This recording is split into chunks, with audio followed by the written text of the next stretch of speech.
নমস্কার বন্ধুরা। আজ আইপিএলের একটা সেরা team Kolkata night Riders team নিয়ে কথা বলবো।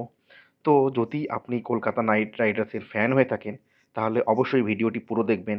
আর যদি আপনি ফ্যান না হয়েও থাকেন, তাহলেও এই ভিডিওটি পুরোটা আপনার জন্যই ততটাই জরুরি, যতটা এই টিমের ফ্যান যারা আছেন। কারণ এই টিমটি একটি চ্যাম্পিয়ন টিম। তাই এই টিমে কাকে, কাকে রিলিজ করা হয়েছে এবং কাকে, কাকে রিটেন করা হয়েছে, এটা কিন্তু সবারই জানা দরকার। কারণ সামনেই একটা মেগা অকশন রয়েছে, যেখানে অন্যান্য টিমের তুলনায় কিন্তু প্রচুর টাকা নিয়ে কেকেআর বসে আছে হট সিটে। তাই তাদের ওপর কিন্তু সেই অকশন টেবিলটা তাদের ওপর পুরোটা নির্ভরশীল। তারা কিন্তু যেকোনো প্লেয়ারের দাম আকাশ ছুঁয়ে দিতে পারে। চলুন তাহলে দেখে নেই কেকেআরের রিলিজ প্লেয়ার লিস্টে কে কে আছে।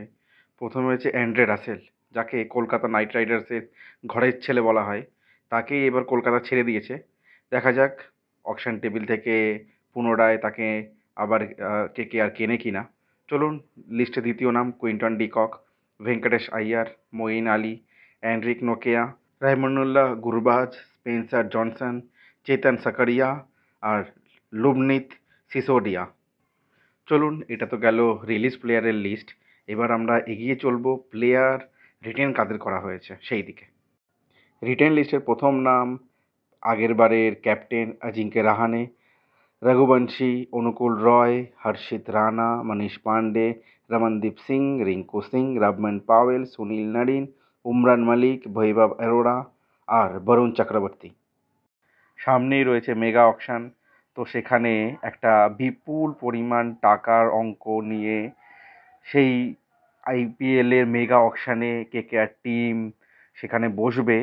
তো এইটা আমরা বলতেই পারি যে ওই অকশান টেবিলে হয়তো আমরা এবার কেকেআরের রাজত্ব দেখতে পারবো। এই বিপুল অঙ্কের টাকা দিয়ে তারা আরও কত ভালো টিম সেই দিন তৈরি করতে পারে। তাহলে আমাদের সবার নজর থাকবে সেই মেগা অকশানের ওপর। অকশন টেবিলের খবর আমি আপনাদের কাছে নিশ্চয়ই পৌঁছিয়ে দেব। তার জন্য কিন্তু অবশ্যই চ্যানেলটাকে সাবস্ক্রাইব করতে হবে এবং ভিডিওটাকে লাইক এবং শেয়ার করতে হবে।